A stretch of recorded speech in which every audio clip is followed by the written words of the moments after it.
Hi ಎಲ್ಲರಿಗೂ ನಮಸ್ಕಾರ ರೀ. ಇವತ್ತು ಮನ್ಯಾಗ ಬನಾನಾ ಚಿಪ್ಸ್ ಟ್ರೈ ಮಾಡಿದ್ದೆ ಏರ್ ಫ್ರೈಯರ್ ಒಳಗೆ. 2 ಬನಾನಾಸ್ ತೊಗೊಂಡಿದ್ದೆ ರೀ ಇಲ್ಲಿನ. ಅದಾದಮೇಲೆ ಅದ್ರ ಮ್ಯಾಲಿಂದ ಗ್ರೀನ್ ಕಲರ್ದೇನು ಸ್ಕಿನ್ ಇರ್ತದಲ್ಲ ಅದು ಮೊದಲು ಪೀಲ್ ಮಾಡ್ಕೊಂಡಿದ್ದೆ ರೀ. ಫಸ್ಟ್ ನೈಫಿಂದ ಮಾಡ್ಕೊಂಡಿದ್ದೆ, ಆಮೇಲೆ ಪೀಲರ್ ತೊಗೊಂಡಿದ್ದೆ. ಸ್ವಲ್ಪ ಕೇರ್ಫುಲ್ಲಾಗಿ ಮಾಡಬೇಕು, ಸ್ವಲ್ಪ ಸ್ಟಿಕ್ಕಿ ಇರ್ತದೆ ರೀ ಇದು.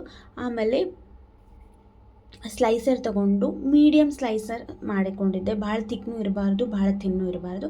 ಆಮೇಲೆ ಒಂದು ಬೌಲ್ ಒಳಗೆ ನೀರು ತೊಗೊಂಡು ಅದ್ರಾಗ 1 ಸ್ಪೂನ್ ಹಳದಿ, 1 ಸ್ಪೂನ ಸಾಲ್ಟ್ ಹಾಕ್ಕೊಂಡಿದ್ದೆ.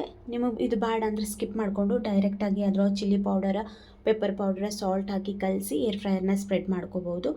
ಆಮೇಲೆ ನೀಟಾಗಿ ಡ್ಯಾಪ್ ಡ್ರೈ ಮಾಡಿಕೊಂಡು ಫುಲ್ ಎಲ್ಲ ಕಡೆ ಸ್ಪ್ರೆಡ್ ಮಾಡಿಕೊಂಡು ಏರ್ ಫ್ರೈಯರ್ನ ಹಾಕಿ ಮೇಲೊಂದು ಸ್ವಲ್ಪ ಎಣ್ಣೆ ಹಚ್ಚಿದೆ ರೀ. ಮಸ್ತ್ ಕ್ರಿಸ್ಪಿ ಆಗಿದ್ದು, ಏನೂ ಕಂಪ್ಲೇಂಟ್ಸೇ ಇಲ್ಲ. ಅಂದರೆ ಒಳಗೆ ಮೆತ್ತಗೆ ಮಾಲೆಸ್ಟ್ ಕ್ರಿಸ್ಪಿ ಆ ಥರ ಏನೂ ಇರಲಿಲ್ಲ, ಫುಲ್ಲಿ ಕ್ರಿಸ್ಪಿ ಆಗಿದ್ದು.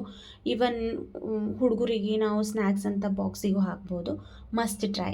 Thank you for watching.